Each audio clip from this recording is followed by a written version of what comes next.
Baik, Assalamualaikum warahmatullahi wabarakatuh. Waalaikumsalam warahmatullahi wabarakatuh. Selamat pagi Ibu dan teman-teman semuanya. Pagi. Sebelumnya terima kasih kepada teman-teman yang sudah hadir pada hari ini dan Ibu Asos Profesor Dr. Anda Hajah Nevrita MPD MSI yang berhalangan hadir. Hari ini perkenalkan kami dari kelompok 6 akan mempresentasikan hasil diskusi kami yang berjudul tentang sistem pencernaan. Sebelumnya izinkan kami memperkenalkan diri. Perkenalkan, nama saya Olivia Alvira selaku moderator dan presenter terakhir. Saya Deni Masiotang sebagai presenter pertama. Saya Nifa Aini sebagai presenter kedua. Perkenalkan, nama saya Tri Rahmawati, saya sebagai presenter ketiga. Baik, langsung saja pemaparan materi pertama yang akan disampaikan oleh rekan saya Delima. Kepada Delima saya persilakan. Baik, sistem pencernaan yang juga dikenal sebagai sistem gastrointestinal yang merupakan suatu sistem organ yang sangat penting dalam tubuh manusia. Nah, sistem ini terdiri atas saluran panjang yang membentang dari mulut hingga ke anus serta dilengkapi oleh berbagai organ dan kelenjar tambahan yang membantu proses pencernaan. Fungsi utama dari sistem pencernaan ini adalah menerima makanan, mencernanya menjadi bentuk zat gizi yang lebih sederhana dan dapat diserap, menyerap zat-zat gizi tersebut ke dalam aliran darah dan akhirnya membuang bagian makanan yang tidak dapat dicerna sebagai limbah tubuh melalui anus. Saluran pencernaan manusia mencakup sejumlah organ seperti mulut, faring, atau tenggorokan, esofagus, kerongkongan, lambung, usus halus, usus besar, rektum, dan anus. Samping itu terdapat pula organ-organ pencernaan pelengkap yang berada di luar saluran utama, yaitu hati, pankreas, dan kantung empedu. Organ-organ ini berperan dalam menghasilkan enzim, hormon, dan cairan empedu yang memperlancar proses pemecahan makanan. Selanjutnya itu ada organ-organ yang proses saluran pencernaan. Yang pertama itu ada rongga mulut, di mana rongga mulut adalah tempat pertama kali terjadinya proses pencernaan makanan. Dalam rongga ini, makanan pertama kali masuk ke dalam tubuh dan mengalami proses pencernaan mekanis secara kimiawi awal. Rongga mulut terdiri dari beberapa struktur penting seperti gigi, yang dimana gigi berfungsi untuk memotong, menggigit, dan mengunyah makanan. Gigi depan atau incisivus memotong makanan, sedangkan gigi belakang atau molar menggiling makanan menjadi partikel yang lebih kecil sehingga memudahkan proses pencernaan lebih lanjut. Selanjutnya itu ada lidah, di mana lidah berperan sebagai organ pengecap dan penggerak makanan. Lidah membantu mencampurkan makanan dengan air liur serta memindahkan makanan ke bagian belakang mulut untuk ditelan. Di permukaan lidah terdapat papila yang mengandung kuncup pengecapan untuk rasa manis, asin, asam, dan pahit. Selanjutnya itu ada kelenjar.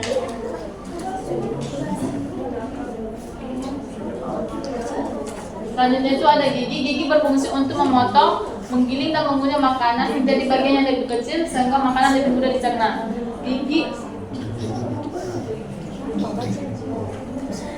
Gigi depan digunakan untuk memotong makanan, serta gigi belakang berfungsi untuk menggiling dan menghaluskan makanan. Selanjutnya itu ada kelenjar ludah atau saliva glands. Terdapat 3 pasang kelenjar ludah utama, parotis atau dekat telinga, submandibular di bawah rahang, dan sublingual di bawah lidah. Kelenjar ini menghasilkan saliva atau air liur yang mengandung enzim amilase yang melalui proses pemecahan karbohidrat menjadi gula sederhana seperti maltosa. Air liur juga mengandung antibiotik dan enzim lisozim yang membantu melawan bakteri. Selanjutnya itu ada faring atau tenggorokan. Faring adalah saluran berotot yang berhubungan rongga mulut dengan kerongkongan. Faring berfungsi sebagai jalan masuk baik untuk sistem pencernaan maupun sistem pernapasan. Di dalam faring terdapat tonsil atau amandel yang merupakan bagian dari sistem limfatik yang berperan dalam pertahanan tubuh terhadap infeksi. Secara anatomi, faring terbagi menjadi 3 bagian, yaitu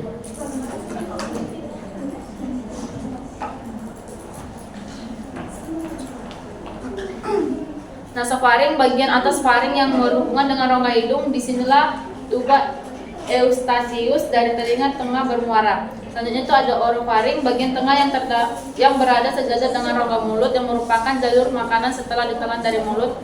Selanjutnya itu ada laringofaring di bawah yang menghubungkan orofaring dengan laring atau saluran pernapasan dan esofagus atau saluran makanan dari orofaring akan diarahkan ke esofagus melalui bagian ini. Faring juga berfungsi sebagai tempat terjadinya persimpangan antara jalur makanan dan jalur udara.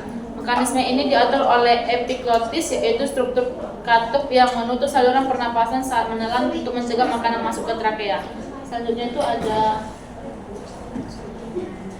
esofagus. Esofagus adalah saluran otot berbentuk tabung yang menghubungkan faring dengan lambung. Panjangnya sekitar 20 cm dengan diameter sekitar 2 cm. Fungsi utama esofagus adalah menyalurkan makanan dari mulut ke lambung melalui gerakan yang disebut parasintatik, yaitu kontraksi otot-otot halus yang mendorong makanan ke arah bawah secara bergelombang. Di sepanjang perjalanan makanan di dalam esofagus tidak terjadi proses pencernaan kimiawi, fungsinya hanya sebagai saluran pengantar makanan. Namun struktur ototnya yang kuat memungkinkan makanan tetap bergerak meskipun seseorang sedang berada dalam posisi berbaring atau bahkan terbalik.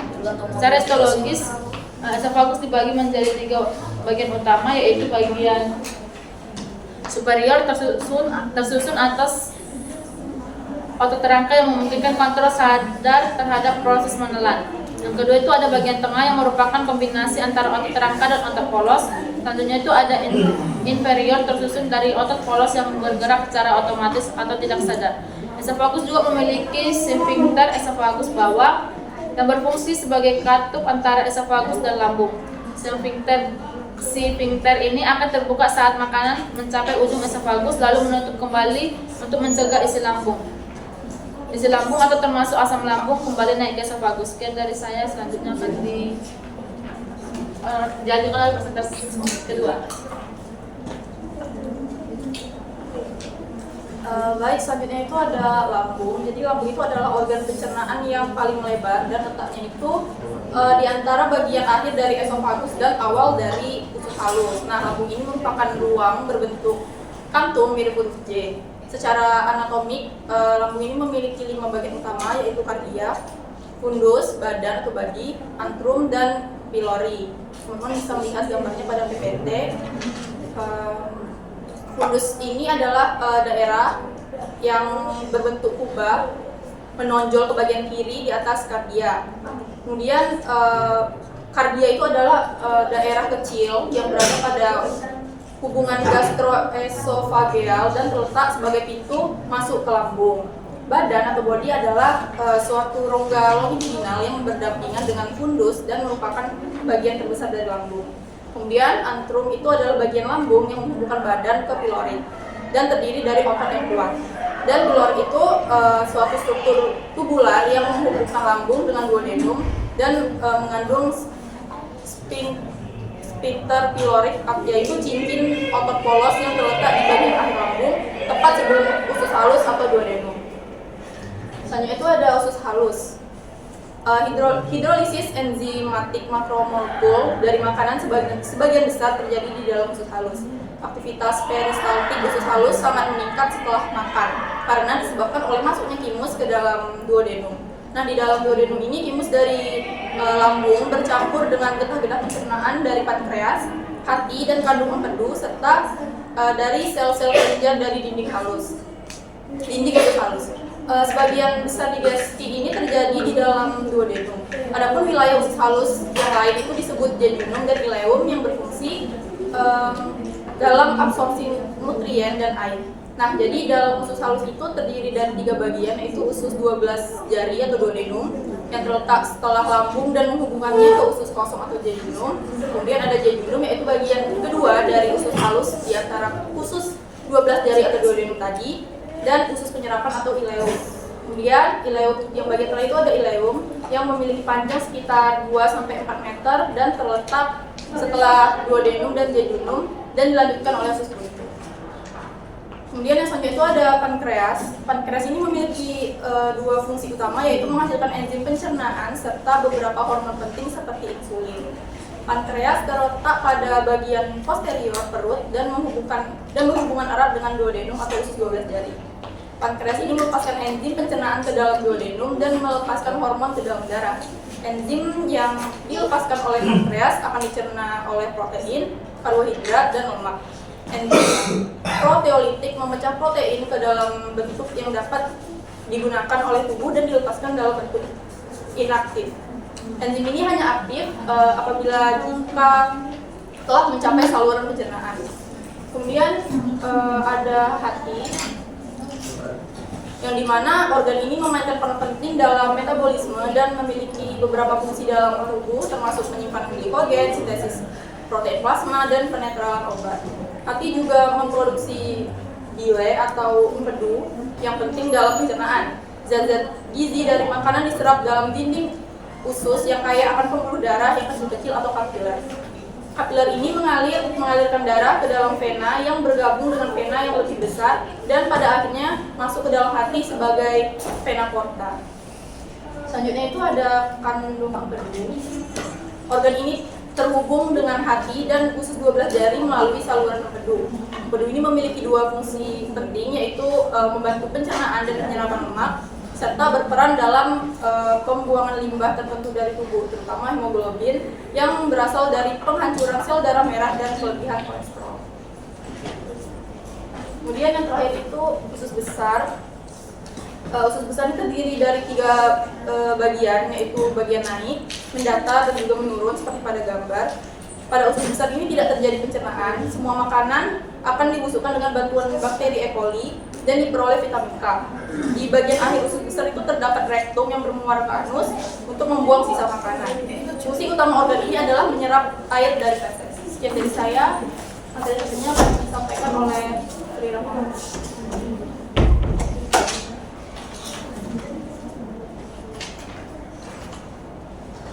Baik, materi selanjutnya adalah tentang terkait digesti dan juga absorpsi. Jadi digesti ini merupakan proses pemecahan makanan dari kompleks menjadi molekul-molekul yang lebih kecil atau sederhana yang bisa diserap oleh tubuh.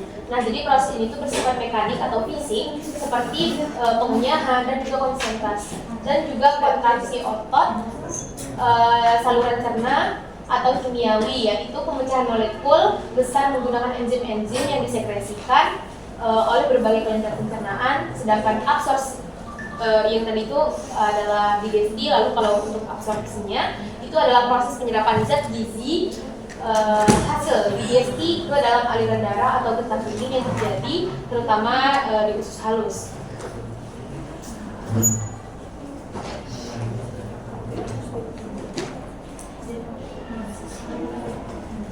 Di usus halus, khususnya pada bagian jejunum dan juga bagian jejunum dan juga ileum. Nah, jadi proses digesti ini berdasarkan jenis nutriennya itu.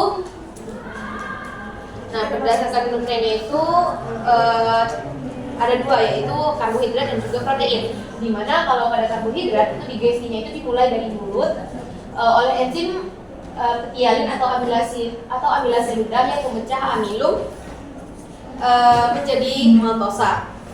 Lalu di usus halus, enzim amilase pankreas akan melanjutkan pemecahan polisakarida menjadi disakarida. Lalu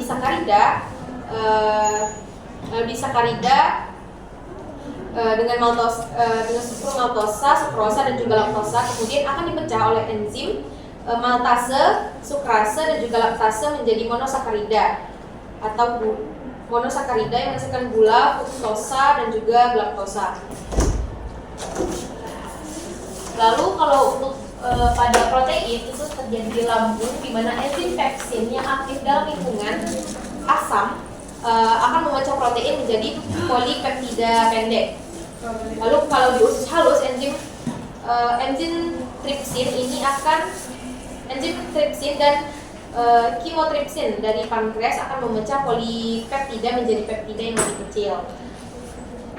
Lalu enzim peptidase pada dinding usus halus ini akan mengubah peptida menjadi asam amino untuk diserap. Lalu pada duodenum, lemak ini akan disekresi akan dilarutkan oleh garam empedu dari hati yang membentuk emulsi lemak. Lalu pada enzim lipase pankreas kemudian akan mengubah trigliserida menjadi asam lemak bebas dan juga monogliserida.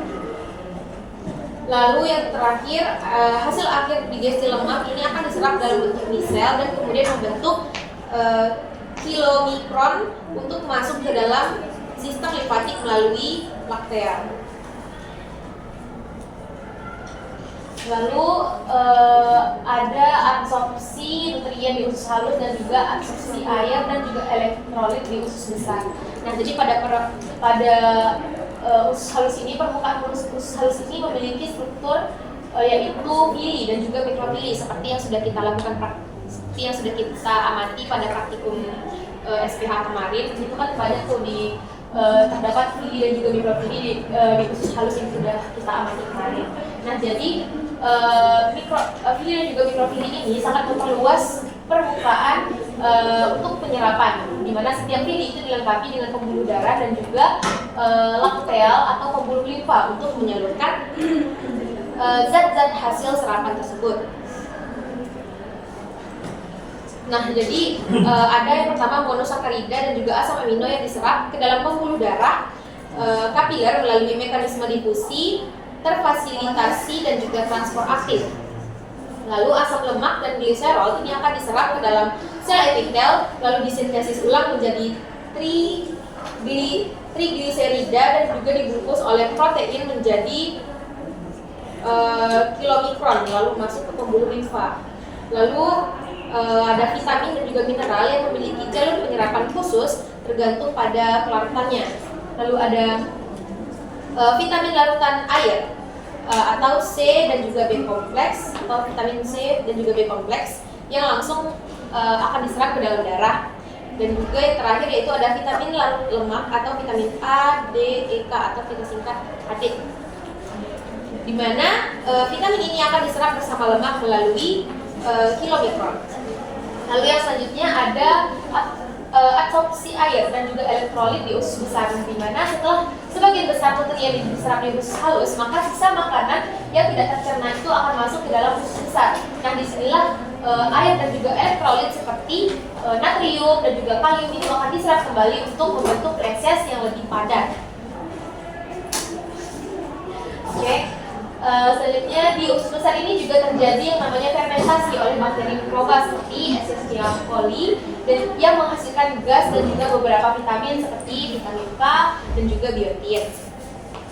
Nah, jadi ada beberapa faktor juga yang mempengaruhi digesti dan juga absorpsi pada usus besar ini, yaitu yang pertama ada kesehatan saluran cerna, dimana ini seperti adanya infeksi, peradangan atau gangguan pencernaan seperti penyakit celiak atau Crohn yang dapat mengganggu penyerapan nutrien. Lalu ada komposisi makanan, di mana makanan yang tinggi serat, lemak trans atau rendah enzim itu bisa memperlambat digesti tersebut.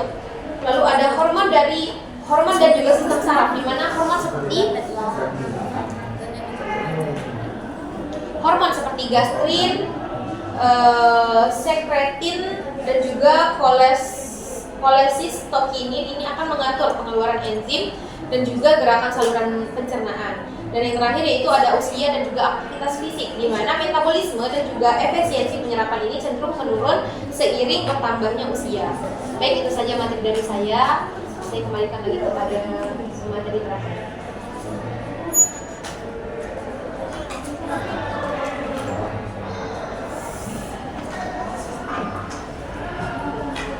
Oke, baik, penjelasan selanjutnya yaitu gangguan yang terjadi pada sistem pencernaan. Nah, gangguan sistem pencernaan merupakan salah satu gangguan penyakit yang terjadi pada pencernaan manusia. Penyebab penyakit gangguan pencernaan yang paling utama ini adalah pola makan yang mungkin tidak sehat. Pada manusia, sangat banyak hal yang menyangkut berbagai organ yang terkait dengan sistem pencernaan. Penyebabnya bermacam-macam, dapat terjadi karena luka di bagian dalam yang terinfeksi oleh virus atau bakteri, hingga kelainan kerja fisiologis tubuh. Di antaranya beberapa macam penyakit gangguan pencernaan. Yang pertama itu ada gastritis. Gastritis atau suatu radang yang akut adalah penyakit pada sistem pencernaan, yaitu tepatnya pada lapisan mukosa dinding lambung. Nah, radang yang akut ini dapat disebabkan karena produksi asam lambung yang tinggi sehingga mengiritasi dinding lambung. Selain itu, bisa disebabkan oleh bakteri. Nah, penderita gastritis ini biasanya akan merasa lambungnya seperti terbakar. Kemudian, gangguan yang kedua yaitu diare. Diare adalah kondisi meningkatnya frekuensi buang air besar yang disertai dengan tekstur feses yang encer. Gejala lainnya meliputi kram perut, kembung, mual, hingga adanya darah di tinja. Penyebab gangguan sistem pencernaan ini sangat beragam, mulai dari konsumsi makanan yang telah terkontaminasi bakteri atau parasit, efek samping obat. Diare juga dapat ditimbulkan karena adanya iritasi pada selaput dinding kolon oleh bakteri disentri, diet yang jelek, zat-zat beracun, atau makanan yang dapat menimbulkan iritasi pada dinding usus. Lalu gangguan yang ketiga itu ada sembelit. Sembelit adalah kondisi di mana seseorang buang air besar kurang dari 3 kali per minggu dengan tekstur feses yang keras. Nah, ini kebalikan dari gangguan yang tadi. Penyakit pencernaan yang juga disebut konstipasi ini bisa terjadi karena banyak hal, mulai dari gaya hidup seperti kurang minum air dan makan makanan yang berserat, hingga pengaruh obat-obatan juga. Menahan buang air besar pada waktu-waktu yang normal dapat menyebabkan sembelit. Lalu gangguan yang keempat itu ada kanker lambung. Nah, gejala-gejala permulaan dari kanker lambung itu hampir sama dengan gejala-gejala yang disebabkan gangguan lain pada pencernaan, antara lain merasa panas, kehilangan nafsu makan, ketidaksanggupan mencerna, berlangsung terus-menerus, rasa gembung dan rasa gelisah sesudah makan, dan kadang-kadang juga timbul rasa nyeri pada lambung. Next, selanjutnya itu ada radang usus buntu, atau disebut juga di usus buntu yang berada pada umbai cacing, membengkak dan terisi oleh nanah. Kondisi ini disebut radang usus buntu atau appendistis. Kemudian selanjutnya itu hemoroid. Hemoroid adalah pembengkakan vena di daerah anus. Hemoroid cenderung berkembang pada orang-orang yang terlalu lama duduk terus-menerus atau pada orang yang menderita sembelit. Hemoroid juga sering terjadi pada wanita hamil dan orang-orang yang terlalu gemuk. Gejala-gejala hemoroid meliputi rasa gatal-gatal, nyeri, dan pendarahan. Lalu selanjutnya itu ada tukak lambung. Ini dinding lambung yang diselubungi mukus yang di dalamnya juga terkandung enzim. Jika pertahanan mukus rusak, enzim pencernaan akan memakan bagian-bagian kecil dari lapisan permukaan lambung. Hasil dari kegiatan ini adalah terjadinya tukak lambung tadi.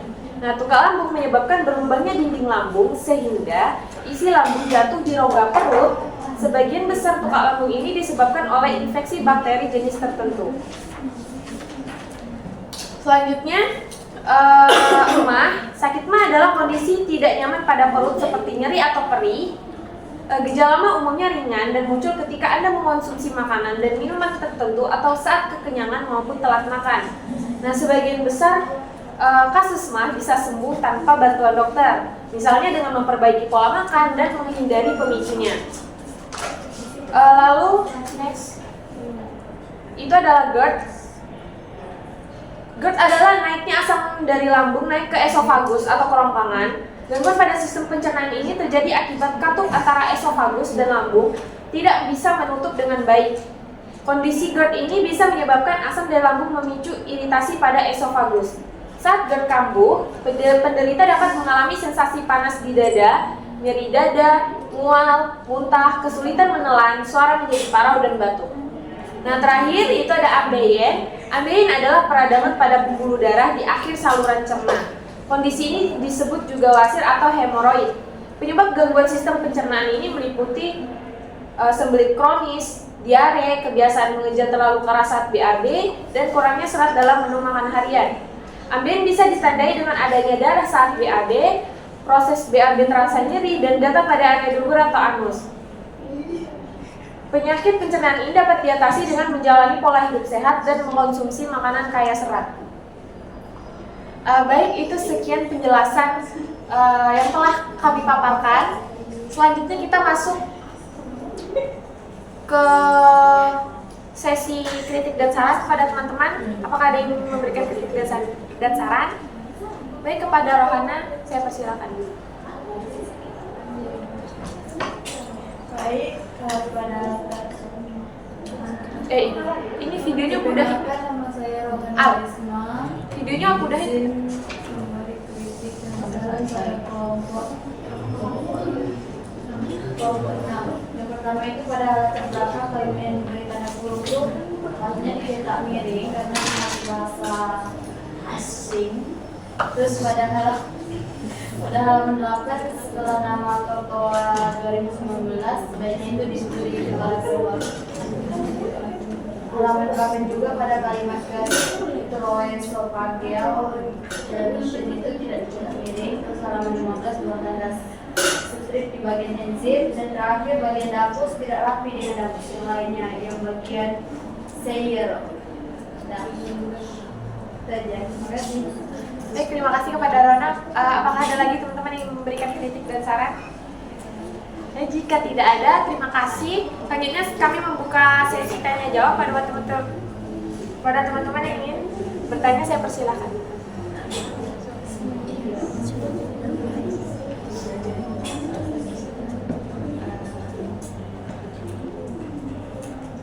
Risma Erena Marzela. Baik, pertama pada Risma saya persilakan. Baik, terima kasih kepada moderator. Pertanyaan saya, mengapa makanan yang tidak dikunyah dengan baik dapat mengganggu proses pencernaan secara keseluruhan, dan bagaimana hal ini menunjukkan pentingnya proses mekanik dalam pencernaan? Baik, terima kasih pada Risma. Selanjutnya pada Erena. Baik, terima kasih kepada moderator. Saya ingin bertanya, pertanyaannya kan dalam makanan dijelaskan bahwa tidak yang terkait dan kalau yang ini memiliki peran dalam pencernaan. Yang pertanyaannya, bagaimana sebenarnya mekanisme kerja ketiga hormon dalam mengatur fungsi organ tubuh? Baik, terima kasih kepada Erena. Selanjutnya kepada Marzela, saya persilakan. Terima kasih kepada moderator. Saya berganti-ganti bertanya bagaimana tubuh membedakan antara zat gizi yang perlu diserap dan zat asin atau racun yang perlu dieliminasi dalam proses pencernaan. Sekian, terima kasih. Baik, terima kasih kepada Marzela dan teman-teman semuanya yang sudah berpartisipasi dalam diskusi ini. Selanjutnya kami meminta waktu untuk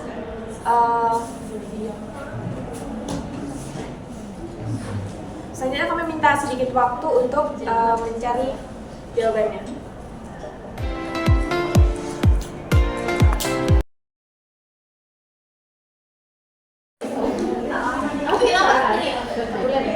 Mata kuliah yang pertanyaan sih. Sudah. Baik, teman-teman semuanya, kelompok kami akan menjawab pertanyaan-pertanyaan yang telah teman-teman berikan. Yang pertama, pertanyaan dari Marzela yang akan dijawab oleh rekan saya.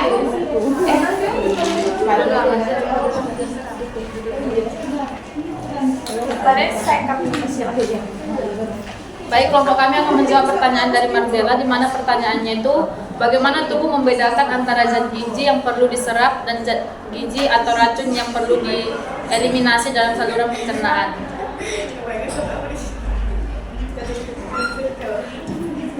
Tubuh manusia memiliki sistem yang sangat canggih untuk membedakan antara zat gizi yang perlu diserap dan zat asing atau racun yang perlu dieliminasi dari saluran pencernaan.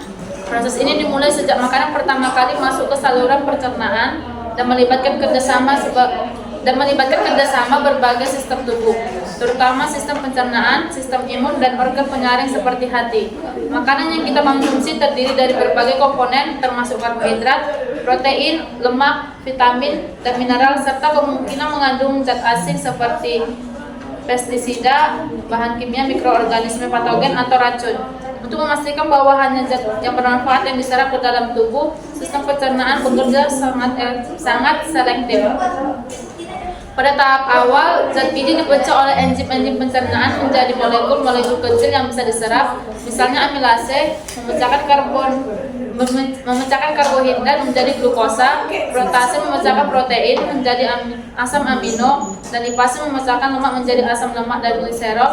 Proses pemecahan ini sangat spesifik karena enzim hanya bekerja pada substrat tertentu. Jika suatu zat asing tidak dapat dikenali oleh enzim, maka zat tersebut tidak akan dipecah dan akan tetap dalam bentuk utuh dan tidak aktif secara biologis.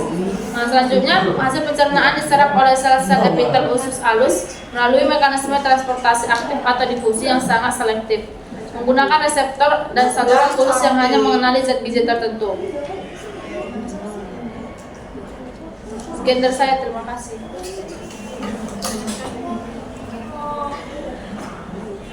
Baik, itu tadi jawaban dari kelompok kami kepada teman-teman yang ingin menambah, saya persilahkan. Inilah satu.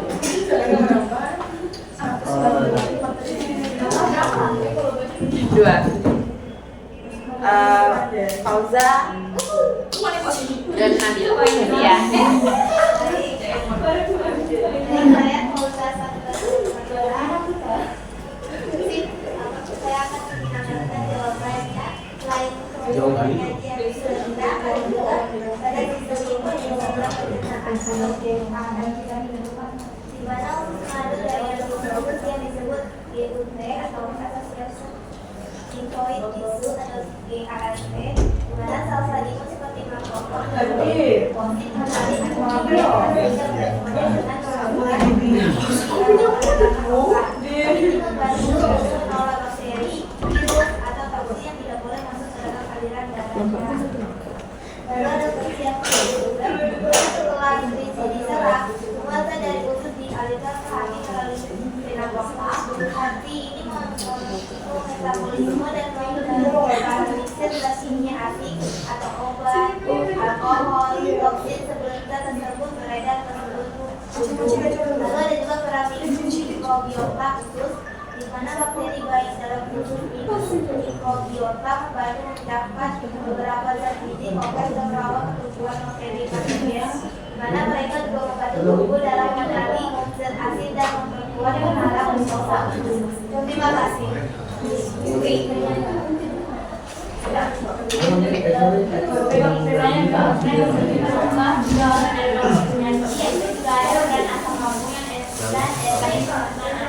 Asam lambung, sambungan lambung atau HCl yang sangat kuat. Selain membantu memecah makanan, asam ini juga berfungsi sebagai pertahanan pertama untuk membunuh sebagian besar bakteri patogen yang masuk bersama makanan. Enzim pencernaan dirancang untuk memecah makronutrien spesifik. Mereka umumnya tidak akan memecah atau menyerap racun yang tidak memiliki struktur kimia sesuai. Juga ada sebagai peran hati sebagai penyakit utama. Di hati, saluran khusus hepatosis memproduksi sebagai zat racun atau zat asing yang akan dimetabolisme sehingga di senyawa yang tidak berbahaya atau lebih mudah lalu sehingga dapat dikeluarkan dari tubuh melalui urin atau feses. Proses ini melibatkan dua bagian utama yaitu detoksifikasi. Jika ada penyaringan selektif, hati juga memiliki kemampuan untuk mengenali dan menyimpan zat tertentu seperti glikogen dan glukosa. Dan melokasinya di gas sirkulasi umum sesuai kebutuhannya. Terima kasih.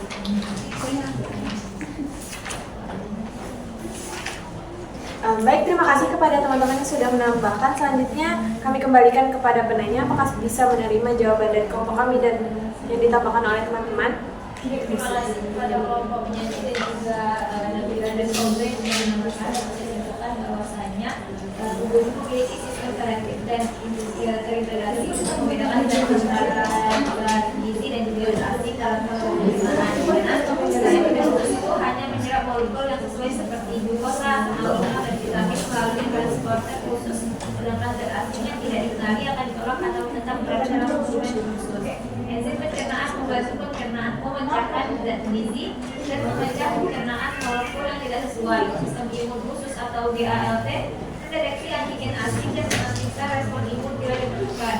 Mikrobiota usus juga berperan penting dalam menjaga keseimbangan dan memecah kolonialisasi racun dan patogen. Selain itu, lendir usus juga melindungi permukaan mukosa dari kontak langsung dengan zat berbahaya.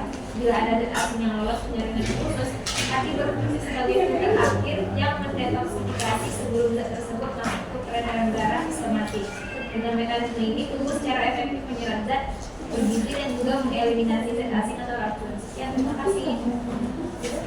Baik, terima kasih kepada Marzela. Selanjutnya kami akan menjawab pertanyaan dari Risma Yunika yang akan dijawab oleh rekan kami. Kepadanya kami persilakan.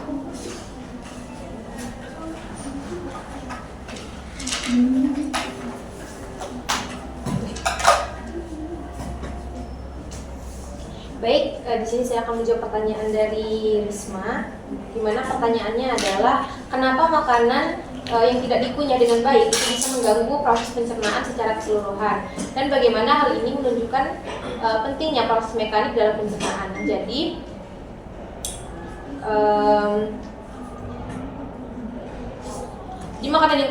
makanan yang tidak dikunyah dengan baik itu bisa mengganggu proses pencernaan karena mengurangi efektivitas penghancuran mekanik yang seharusnya terjadi di mulut. Nah, jadi jika makanan tidak dikunyah dengan baik, maka proses pencernaan tersebut bisa terganggu karena tubuh akan menjadi lebih sulit mengolah makanan tersebut. Ketika kita mengunyah, makanan itu akan dipecah menjadi bagian-bagian yang lebih kecil agar lebih mudah dicerna. Nah, selain itu makanan juga bercampur dengan air liur yang mengandung enzim untuk memecah zat-zat seperti karbohidrat. Nah, jadi kalau misalnya makanan itu langsung ditelan dalam potongan yang masih besar-besar atau masih utuh gitu, enzim itu tidak akan bisa bekerja secara maksimal. Di mana makanan yang masih kasar itu akan membuat lambung dan juga usus itu harus bekerja dengan lebih keras. Jadi akibatnya proses pencernaan itu akan menjadi lambat dan juga bisa menyebabkan rasa tidak nyaman. Misalnya seperti perut kita itu terasa kembung atau sakit perut. Hal ini menunjukkan bahwa proses mengunyah ini merupakan pencernaan secara mekanik, di mana pencernaan secara mekanik ini sangat penting untuk mempersiapkan makanan untuk diproses lebih lanjut ke organ pencernaan yang lainnya karena kalau misalnya tanpa mengunyah yang baik, maka seluruh proses pencernaan itu bisa menjadi kurang efektif. Sekian dari saya kembali pada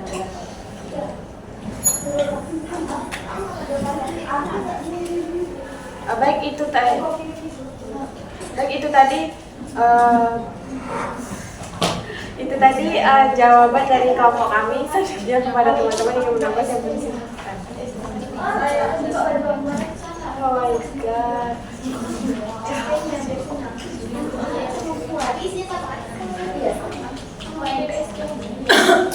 Suryani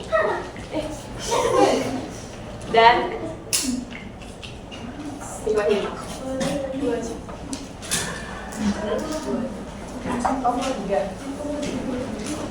Erika. Baik, terima kasih kepada kelompok ini.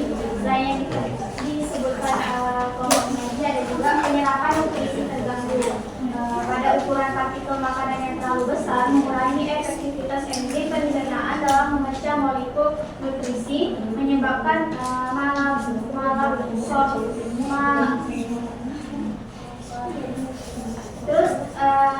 fermentasi bakteri usus. Makanya tidak tercerna sempurna menjadi media fermentasi bakteri di usus besar, memicu kembung, gas, dan sembelit. Terus yang terakhir, ketidakseimbangan hormon pencernaan. Mengunyah kurang dari 32 kali menghambat pelepasan insulin dan incretin yang mengatur penyerapan glukosa. Dan terima kasih. Baik, terima kasih kepada moderator. Perkenalkan, nama saya Ridwa Yuni Nurjana. Izin menambahkan jawaban dari kelompok penyaji dan juga Suryani, yaitu adanya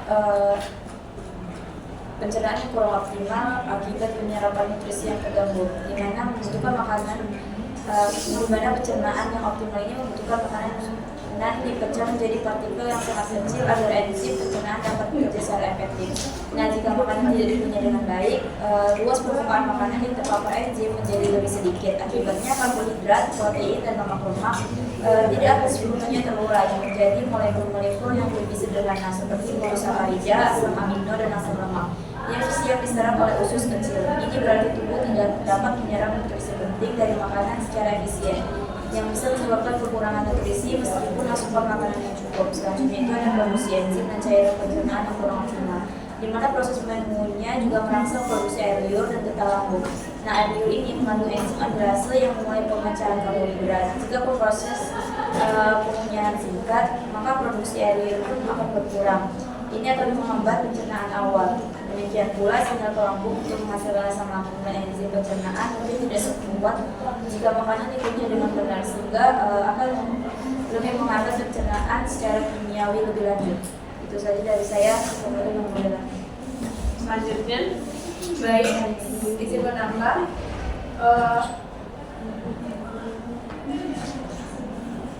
Makanan yang tidak dikunyah dengan baik dapat mengganggu proses pencernaan secara keseluruhan karena beberapa alasan penting secara langsung menunjukkan betapa krusialnya proses pencernaan mekanisme tubuh kita. Pertama, beban terlebih pada organ pencernaan selanjutnya. Ketika Anda menelan potongan makanan yang tidak dikunyah dengan baik, Anda sebenarnya membuat kerja organ pencernaan selanjutnya menjadi jauh lebih berat. Seperti lambung bekerja lebih keras, lambung harus mengeluarkan lebih banyak asam lambung dan enzim pencernaan serta melakukan kontraksi otot yang lebih kuat dan lama atau gerak peristaltik untuk memecah potongan makanan yang lebih besar. Nah, ini dapat menyebabkan perut kembung, begah, atau bahkan nyeri. Lalu efisiensi enzim menurun. Enzim pencernaan bekerja paling efektif pada permukaan makanan. Semakin kecil potongan makanan, semakin luas permukaan yang terdapat enzim. Jika makanan tidak dikunyah, permukaannya terbatas sehingga enzim sulit menjangkau dan memecah nutrisi secara efisien. Lalu risiko gangguan pencernaan. Beberapa masalah umum yang bisa timbul akibat mengunyah makanan dengan terburu-buru meliputi gas berlebih. Menelan potongan makanan besar seringkali disertai dengan menelan lebih banyak udara yang dapat menyebabkan penumpukan gas di saluran pencernaan. Lalu sembelit dan diare. Pencernaan yang tidak efisien dapat mengganggu ritme usus, menyebabkan sembelit karena makanan yang sulit dicerna, atau diare jika tubuh mencoba memisahkan diri dari makanan yang tidak diproses. Lalu sensitivitas makanan. Pada beberapa orang, mengunyah yang tidak sempurna dapat memperburuk gejala intoleransi atau alergi makanan karena partikel makanan bisa memicu risiko imun yang lebih kuat. Baik, terima kasih. Selanjutnya kepada moderator. Baik, terima kasih kepada teman-teman yang sudah menambah. Selanjutnya kami kembalikan kepada penanya apakah menerima jawaban dari kelompok penyaji dan teman-teman yang sudah menambahkan. Baik, terima kasih kepada kelompok penyaji dan teman-teman yang sudah menambahkan. Jadi singkatnya, pencernaan bukan hanya tentang apa yang dilakukan, tetapi juga bagaimana kita melakukannya. Pengunyahan yang baik adalah langkah mekanis sederhana namun klasikal yang mendukung seluruh rangkaian proses pencernaan dan juga menunjang menyerapkan nutrisi.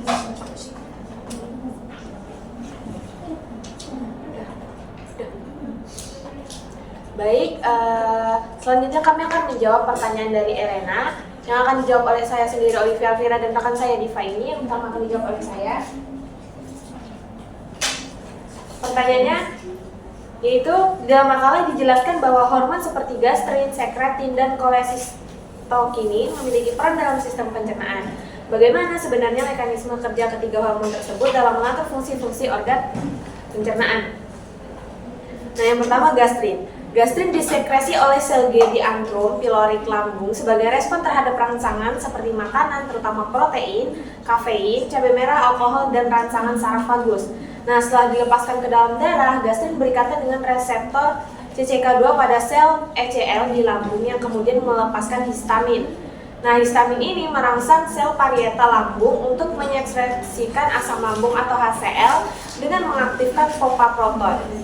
Kemudian, gastrin juga merangsang sekresi pepsinogen oleh sel utama lambung, sekresi enzim pankreas, aliran empedu hati, meningkatkan tonus sphincter esofagus bagian bawah, serta mengatur motilitas lambung seperti memperkuat kontraksi antral dan menghambat pengosongan lambung. Fungsi ini penting untuk pencernaan protein dan pengaturan asam lambung agar proses pencernaan optimal. Kemudian yang kedua, mekanisme sekretin. Sekretin diproduksi oleh sel S di duodenum sebagai respon terhadap asam lambung yang masuk ke usus halus. Hormon ini merangsang pankreas untuk mengeluarkan cairan pankreas yang kaya bikarbonat yang berfungsi menetralkan asam lambung sehingga melindungi mukosa usus dan menciptakan lingkungan yang optimal untuk pencernaan bekerja. Sekretin juga menghambat sekresi asam lambung dan motilitas lambung untuk mengatur aliran isi lambung ke usus halus. Selanjutnya akan ditambahkan oleh rekan saya Diva ini. Padanya saya persilakan. Baik, kemudian itu adalah koleositokinin atau CCK. Jadi CCK ini diekspresi oleh sel di di duodenum dan jejunum sebagai respon terhadap adanya lemak dan protein dalam usus halus. Kemudian CCK ini merangsang kontraksi kantong halus sehingga untuk dikeluarkan ke duodenum untuk membantu evakuasi lemak. Nah, selain itu CCK ini juga merangsang pankreas mengeluarkan enzim pencernaan yaitu amilase, lipase, dan protease untuk memecah nutrien. CCK juga memperlambat pengosongan lambung dan meningkatkan homeostasis pilorus untuk mengatur aliran makanan ke usus halus. Nah, jadi ketiga hormon ini bekerja sinergis untuk mengatur proses pencernaan yang dimana gastrin meningkatkan sekresi asam lambung dan enzim pencernaan serta mengatur motilitas lambung. Sekretin menetralkan asam lambung di usus halus dan mengatur sekresi pankreas. Sedangkan koleositokinin mengatur pengeluaran empedu dan enzim pankreas serta memperlambat pengosongan lambung agar pencernaan lemak dan protein optimal. Dan dari saya kembalikan ke moderator. Baik, itu tadi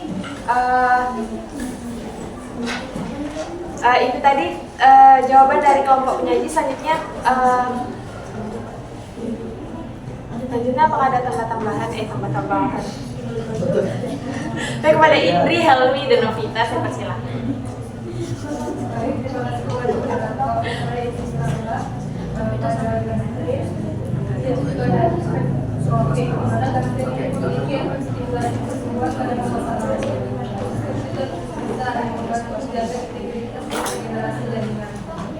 Ada regulasi di mana vaksinasi ini diamat oleh pihak lambung yang sangat rendah sebagai mekanisme obat negatif untuk mengontrol produksi yang sama.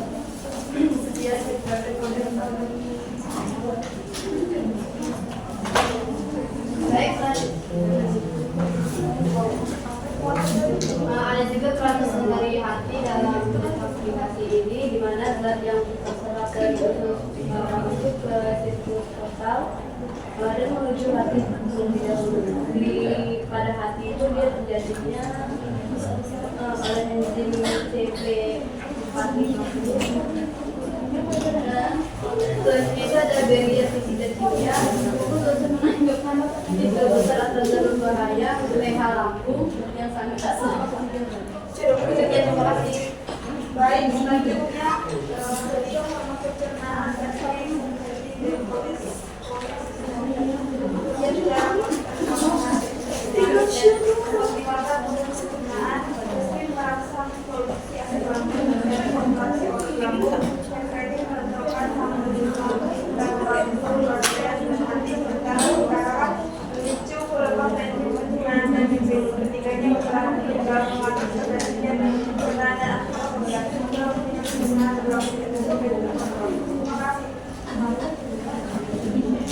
Baik, terima kasih kepada teman-teman yang sudah menambahkan. Selanjutnya kami kembalikan kepada penanya apakah telah menerima jawaban yang telah disampaikan oleh kelompok penyaji dan teman-teman yang menambahkan. Terima kasih kepada penyaji dan teman-teman yang telah menjawab pertanyaan saya. Seperti yang dikeluhkan bahwa ketiga hal ini bekerja dalam mengatur proses pencernaan di mana gastrin meningkatkan sekresi asam lambung dan enzim pencernaan serta mengatur kualitas lambung. Sedangkan sekresi itu dia menetralkan asam lambung dan mengatur sekresi pankreas. Selanjutnya kalau koleositokinin mengatur pengeluaran empedu dan enzim pankreas serta memperlambat pengosongan lambung agar pencernaan lemak dan protein serta optimal. Sekian, terima kasih. Baik, terima kasih kepada teman-teman semua yang sudah berpartisipasi pada diskusi presentasi pada hari ini. Kami dari kelompok 6 meminta maaf atas kurang dan salah dalam penyampaian dan penjelasan materi. Saya selaku moderator undur diri. Saya akhiri dengan wassalamualaikum warahmatullahi wabarakatuh.